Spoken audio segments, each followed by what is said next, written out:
이미 일본 구매 대행에 자리 잡고 계신 판매자분들의 상품과 가격 경쟁을 하려다 보니 조금은 이 시장도 쉽지는 않구나. 그래서 이 시장도 레드오션이 아닐까라는 생각을 했었는데 네. 제가 상품을 소싱을 하고 업로드를 하다 보니까 네, 안녕하세요. 투트랙입니다. 최근 투트랙 TV에서 일본 구매 대행 관련된 영상이 너무 핫해서 뭔가 이론보다는 정말로 잘 하고 계신 분들 한번 모셔보려고 제가 오늘 이렇게 초대 손님을 모시게 되었습니다. 네, 안녕하세요. 네, 안녕하세요. 네, 일단 간단한 소개 한번 부탁드리도록 하겠습니다. 네, 안녕하세요. 저는 옹꿈사에서 리키라는 닉네임으로 활동을 하고 있고 현재 항공사에 재직 중이면서 부업으로 구매 대행을 하고 있는 온라인 셀러입니다. 부업이시면은 따로 본업이 원래 있으신 거예요? 네, 맞습니다. 와, 본업이 있으시면서 이렇게 하시는 거구나. 엄청 빡세잖아요. 네, 힘든데 그만큼 또 재미가 있어서 재미가 있으세요? 힘들어도 하는 것 같습니다. 대단하신데요. 저 같으면은 지금 제가 알고 있는 것만으로 따지면은 본업으로 항공사 재직하고 있고 또 중국 구매 대행도 하고 있는 걸로 또 알고 있고 네. 그리고 오늘 모시게 된 일본 구매 대행도 하고 있고 네, 총 맞습니다. 3개를 하고 있는 거네요. 네, 맞습니다. 와. 일단 그러면 구매 대행을 어떻게 알고 시작하게 되셨나요? 네, 저는 항상 회사를 다니면서도 여가 시간을 이용해서 파이프라인을 하나 더 만들고 싶다라는 생각을 계속 하고 있었어요. 그런데 코로나19가 터지면서 제가 근무 중인 항공사에 가장 큰 타격을 입었고 그로 인해서 휴직이 길어지고 월급도 제대로 안 나오다 보니까 파이프라인을 늘리기에는 지금이 적기라고 생각을 했었고 그 와중에 우연히 유튜브에서 투트랙 영상을 보게 되면서 네. 아, 이런 게 있구나 라고 알게 되면서 그때부터 구매 대행이 괜찮겠다 라고 생각을 하면서 중국 구매 대행부터 먼저 시작을 했습니다. 그러면 중국 구매 대행을 이제 시작을 하시고 그리고 일본 구매 대행을 이제 시작을 하셨잖아요. 네. 중국 구매 대행만 하면 되지 왜 또 일본 구매 대행까지 하시게 된 이유가 있을까요? 다들 아시다시피 중국 구매 대행은 항상 리스크를 안고 일을 해야 된다는 점 때문에 조금은 더 안정적인 일본 구매 대행을 한번 해보고 싶다라는 생각을 했었고 중국 구매 대행도 본인이 노력하는 만큼 결과가 나오기는 하는데 지재권 이슈도 많고 상품 퀄리티도 안 좋은 것들도 많고 특히 중국 판매자들과 일을 진행하는 부분이 쉽지가 않더라고요. 그리고 또 차이나 셀러의 또 습격도 있었죠. 네, 맞습니다. 그러다 보니까 잘 팔고 있던 상품들 조금 더 싸게 해갖고 들어오신 분들이 있었고. 네. 이렇게 종합적으로 봤을 때 중국 구매 대행은 제가 생각하기에 언제 터질지 모르는 시한폭탄을 가지고 일을 진행한다는 느낌이 있었고 지금도 그렇게 하고 있고요. 그래서 조금은 더 안정적이고 장기적으로 할 수 있는 일본 구매 대행을 한번 해봐야겠다라고 해서 시작을 하게 되었습니다. 일본 구매 대행은 얼마 동안 진행하셨습니까? 일단 일본 구매 대행은 지난 10월부터 10월이요? 네. 어. 투트랙님 컨설팅으로 시작을 해서 지금 2달 정도 된 것 같습니다. 이제 공부했던 기간 11월 초까지를 제외하면은 실질적으로 이제 본격적으로 매출 나온 거는 11월부터겠네요. 네, 맞습니다. 그럼 첫 달 매출이 어느 정도 나왔는지 한번 공개 가능할까요? 첫 달 매출 공개하기 부끄러운 매출인데 그래도 뭐 어때요? 네. 일본 구매 대행 첫 달 매출은 500만 원이 조금 넘게 나왔습니다. 와, 그러면은 중국 첫 달 매출은 얼마 나왔었어요? 중국 첫 달 매출은 네. 첫 달은 조금 많지 않게 나왔습니다. 얼마 나왔었어요? 중국은요? 중국은 첫 달 900만 원 정도 나왔습니다. 오. 근데 일본도 꽤 선방하셨네요. 투잡으로 하신 것 치고는. 네, 맞습니다. 오. 수익률도 좀 여쭤봐도 될까요? 수익률 일본은 지금 15% 정도 나오고 있습니다. 괜찮네요. 점점 상승 중이죠, 계속. 네, 맞습니다. 와.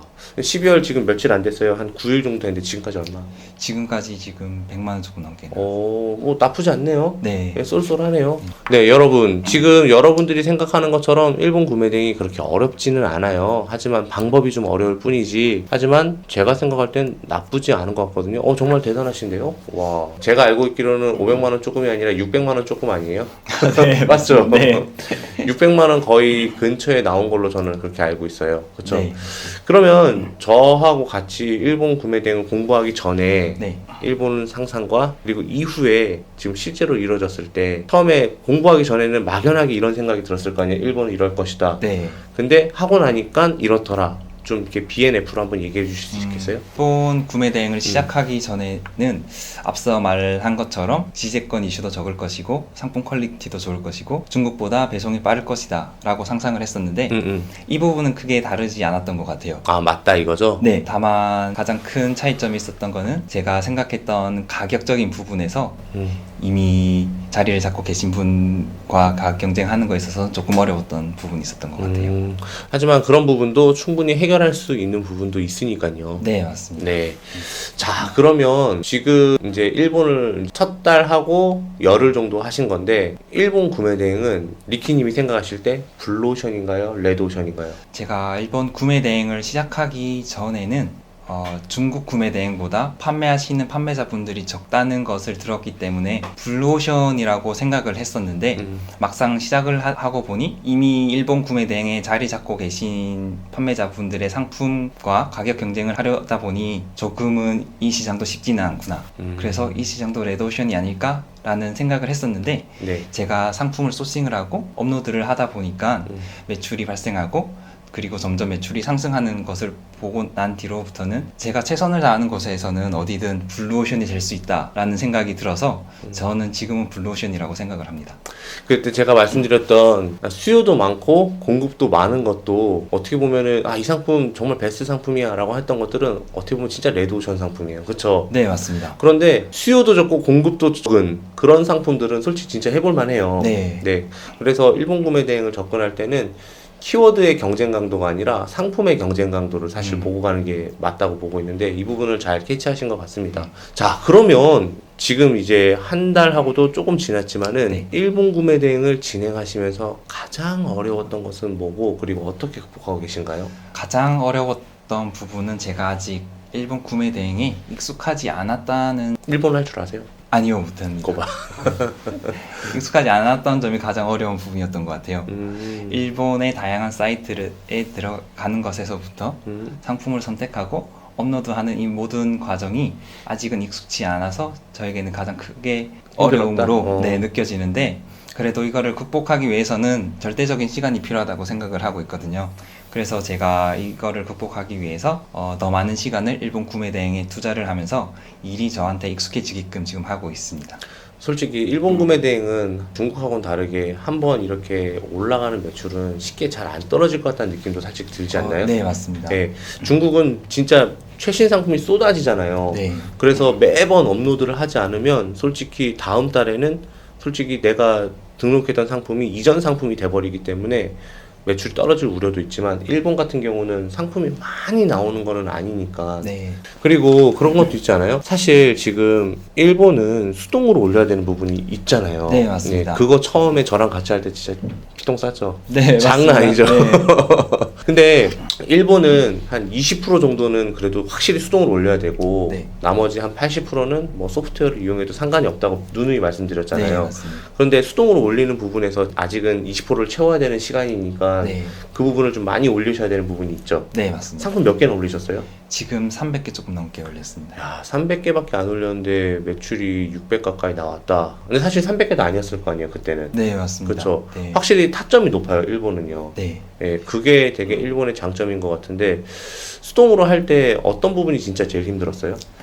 수동을 할 때 가장 힘들었던 부분은 이미지를 이제 다운을 받고 사이즈를 맞추는 데 시간이 많이 걸렸다는 부분이 가장 힘들었던 것 같아요.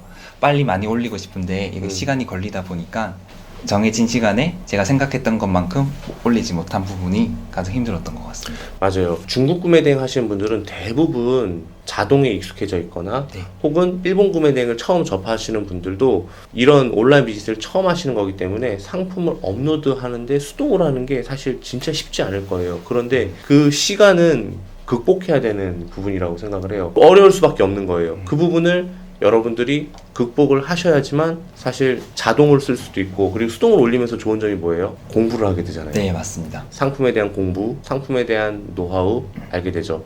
그래서 제가 한 가지 팁을 드리자면은 수동으로 업로드할 때 그 좋은 프로그램이 하나 있어요.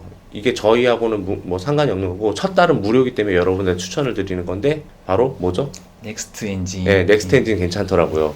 넥스트 엔진으로 등록을 하게 되면 진짜 굉장히 많은 사이트까지 다 등록할 수 있잖아요. 네, 뭐 맞습니다. 롯데온이라는 것도 등록할 수 있고 티몬, 위메프도 다 등록할 수 있고 그리고 하나만 제대로 만들어 놓고 익숙해진다면 쉽게 한 번에 여러 사이트를 한 번에 동시다발적으로 등록할 수 있다라는 거 그게 되게 좋은 것 같아요. 네, 맞습니다. 만약에 내가 스마트 스토어에만 하나 올려놓고 만들어놨는데 그거를 또 다른 사이트에 등록을 할 때 또 수동으로 또 다른 사이트 접속해갖고 올려야 되고 또 티몬도 올려야 되고 뭐도 올려야 되고 이런데 굉장히 어려울 수 있어요. 그런데 일본 구매 대행을 처음 접하시는 분들 여러분들이 최종 올려야 되는 20%의 상품은 무조건 수동으로 가셔야 돼요. 그래야지만 여러분들이 상품을 잘 판매가 가능할 수 있을 겁니다. 그리고 제가 또 말씀드리고자 하는 거는 너무 수동으로 올리는 부분에 대해서 부담감을 갖지 말고 그것도 극복할 수 있어요. 넥스트 엔진이든 뭐 카페24 어플이든 뭐 이거를 잘 활용하셔서 여러분만의 노하우를 만드시게 되면은 사실 상품 20개 등록하는데 한 5시간, 6시간 정도로도 끝낼 수 있는 분들도 제가 봤어요. 초반에는 그런 절대 시간이 필요하다는 거 꼭 말씀드리고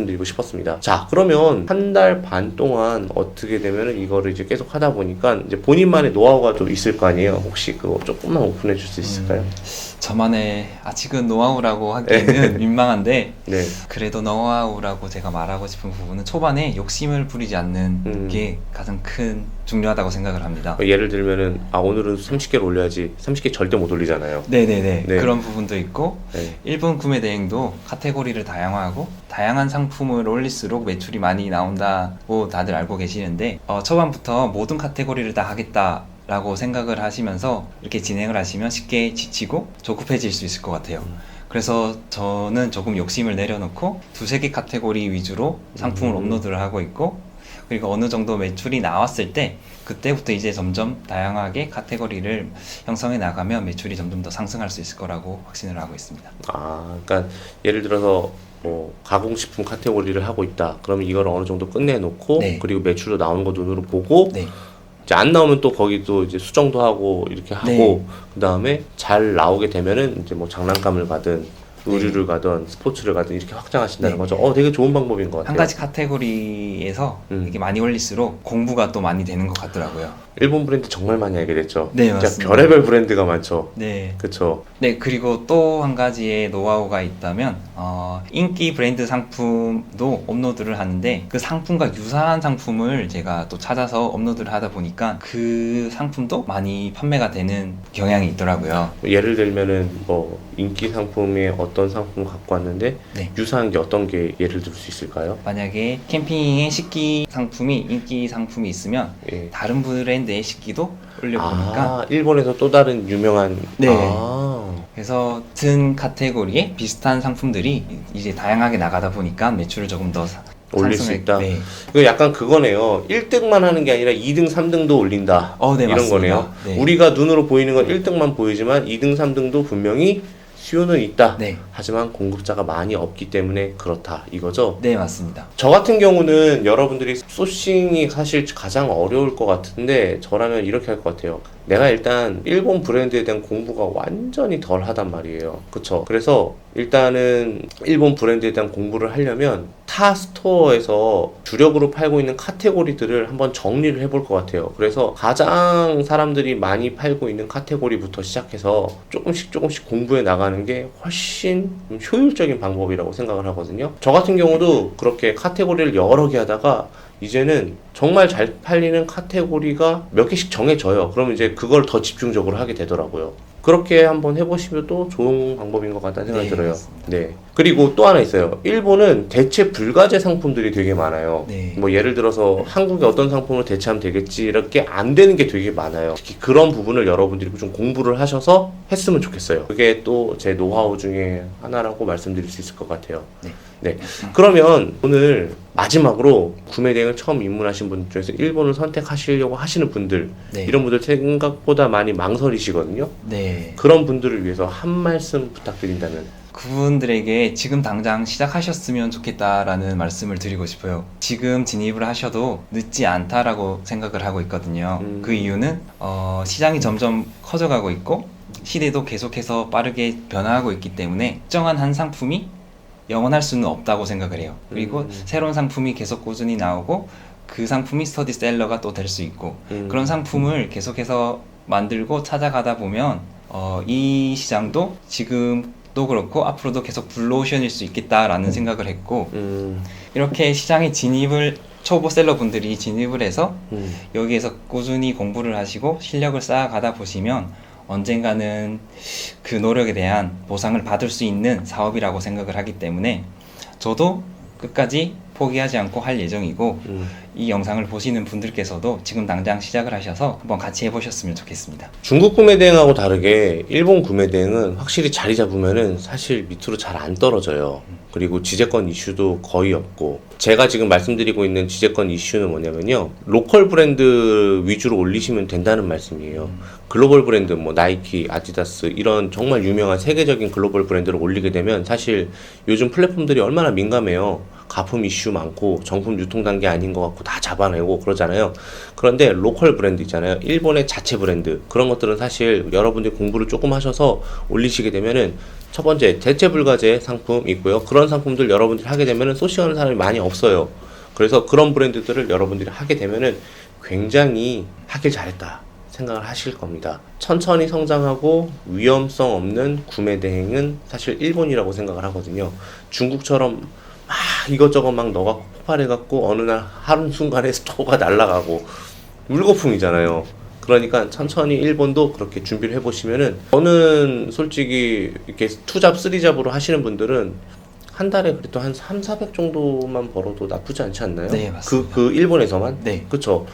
근데 만약에 전업을 하시는 분들도 저는 성장성이 꽤 있다고 생각을 합니다. 여러분들이 공부를 하고 경험을 하면 할수록 더 매출이 늘어날 수 있다고 생각을 하거든요. 그래서 여러분들이 오늘 이 영상을 보시고 아직도 망설이시는 분이 계신다면은 반드시 시작을 하셨으면 좋겠어요. 제가 이렇게 어렵게 모셨거든요, 사실. 근데 끝으로 여러분들에게 도움이 되는 비즈니스 상식, 그리고 온라인 비즈니스에 대한 비전, 이런 것들을 계속 다루고자 합니다. 앞으로 투트랙TV 많은 관심 부탁드리고요. 여기서 영상을 모두 마치도록 하겠습니다. 감사합니다.